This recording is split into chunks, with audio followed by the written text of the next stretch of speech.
देश का नक्शा उठाकर देख लीजिए, करीब आधा दर्जन राज्यों में विपक्ष खेमा आपस में ही टकरा रहा है। सबसे पहले महाराष्ट्र का हाल देख लीजिए। एनसीपी शरद गुट के प्रमुख शरद पवार ने महाराष्ट्र के डिप्टी सीएम एकनाथ शिंदे को महाजी शिंदे राष्ट्रीय गौरव पुरस्कार से सम्मानित किया, तो उद्धव गुट वाली शिवसेना बिदक गई। शायद सम्मान गद्दारी का मिला होगा। अवार्ड का नाम वही था क्या? प्रॉमिनेंट गद्दार कौन? पवार साहेब आहेत ते, त्यांच्या गुगलीविषयी अपप्रचार आहे। कोण कोणाला गुगली टाकते आणि कोण स्वतःच हिट विकेट होत आहे हे पुन्हा एकदा समजून घ्यावं लागेल। त्यांच्या कार्यक्रमाला शरद पवारांनी नाही जायला पाहिजे। तर त्यांना अशा प्रकारचे सन्मान आपल्या हातून देणं हे महाराष्ट्राच्या अस्मितेला आणि स्वाभिमानाला धक्का लावणार आहे। सूत्रों का कहना है कि नाराजगी टॉप लेवल तक है, यानी कि उद्धव ठाकरे भी नाराज हैं। अब जरा दिल्ली चलिए, जहां कांग्रेस का शून्य वाला रिकॉर्ड कायम रहा, लेकिन केजरीवाल की सत्ता उखड़ गई और इसके बाद दोनों दलों में तू मैं वाली सीरीज लगातार जारी है। कांग्रेस की वजह से तकरीबन हमें 20-22 सीटों का नुकसान रहा।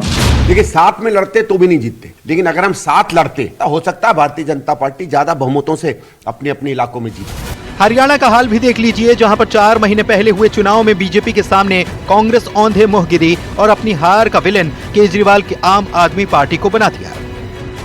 ये इंडिया गठबंधन से लोगों का विश्वास उठना है। इस चुनाव में कांग्रेस की जो भूमिका थी वो सबसे ज्यादा संदिग्ध है। कांग्रेस ही जो है भाजपा को बढ़ावा देने का काम कर रहे हैं। हरियाणा के पड़ोस वाले पंजाब की स्थिति भी देखिए। 2022 में आपने यहां पर कांग्रेस से सत्ता छीनी। दिल्ली के नतीजों के बाद पंजाब में भी कांग्रेस और आप के बीच आर पार की जंग शुरू हो चुकी है।